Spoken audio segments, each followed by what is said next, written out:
ലോക്സഭാ തെരഞ്ഞെടുപ്പിൽ ബി.ജെ.പിക്ക് 200 സീറ്റെങ്കിലും നേടാനാകുമോ എന്ന് തനിക്ക് സംശയമാണെന്ന് കോൺഗ്രസ് നേതാവ് ശശി തരൂർ പറഞ്ഞു.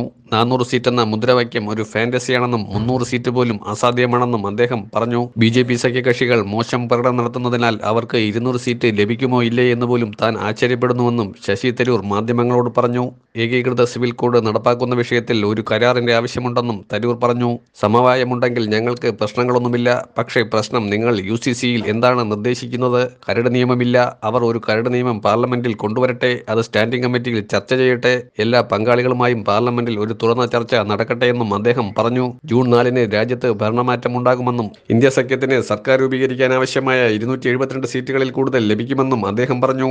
സർക്കാർ രൂപീകരണത്തിന് ശേഷം കോൺഗ്രസും സഖ്യകക്ഷികളും രാജ്യത്തെ ജനങ്ങൾക്ക് നൽകിയ വാഗ്ദാനങ്ങൾ പാലിക്കുമെന്നും അദ്ദേഹം പറഞ്ഞു. ഞങ്ങൾ സർക്കാർ ജോലികൾ സമയബന്ധിതമായി നികത്തുമെന്നും അദ്ദേഹം കൂട്ടിച്ചേർത്തു.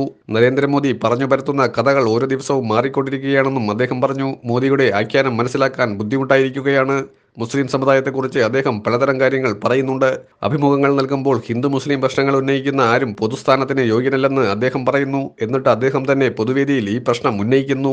അദ്ദേഹം ജൈവശാസ്ത്രപരമായി ജനിച്ചിട്ടില്ലെന്ന് പറയുന്നു. എങ്കിൽ നിങ്ങൾക്കെങ്ങനെ ഒരു ഇന്ത്യൻ പൗരനാകാനും പ്രധാനമന്ത്രിയാകാനും സാധിക്കുമെന്നതാണ് എന്റെ ചോദ്യം. കോൺഗ്രസ് ന്യൂനപക്ഷങ്ങളുടെ ശത്രുവാണെന്ന പ്രധാനമന്ത്രിയുടെ പരാമർശത്തിനും അദ്ദേഹം മറുപടി നൽകി. കോൺഗ്രസും ഇന്ത്യയും ഉൾക്കൊള്ളുന്ന രാഷ്ട്രീയത്തിലാണ് വിശ്വസിക്കുന്നതെന്ന് തരൂർ പറഞ്ഞു. പ്രിയങ്ക ഗാന്ധി ഒരിക്കലും സ്ത്രീകളെ പിന്തുണച്ചിട്ടില്ല എന്ന് കേന്ദ്രമന്ത്രി അനുരാഗ് ഠാക്കൂറിന്റെ അവകാശവാദങ്ങൾ ശശി തരൂർ നിരസിച്ചു. രാജ്യത്തെ സ്ത്രീകളുടെ അവകാശങ്ങൾ സംരക്ഷിക്കുന്നതിൽ ബി.ജെ.പിക്ക് ഒരു നല്ല ട്രാക്ക് റെക്കോർഡ് പോലുമില്ലെന്നും അദ്ദേഹം പറഞ്ഞു.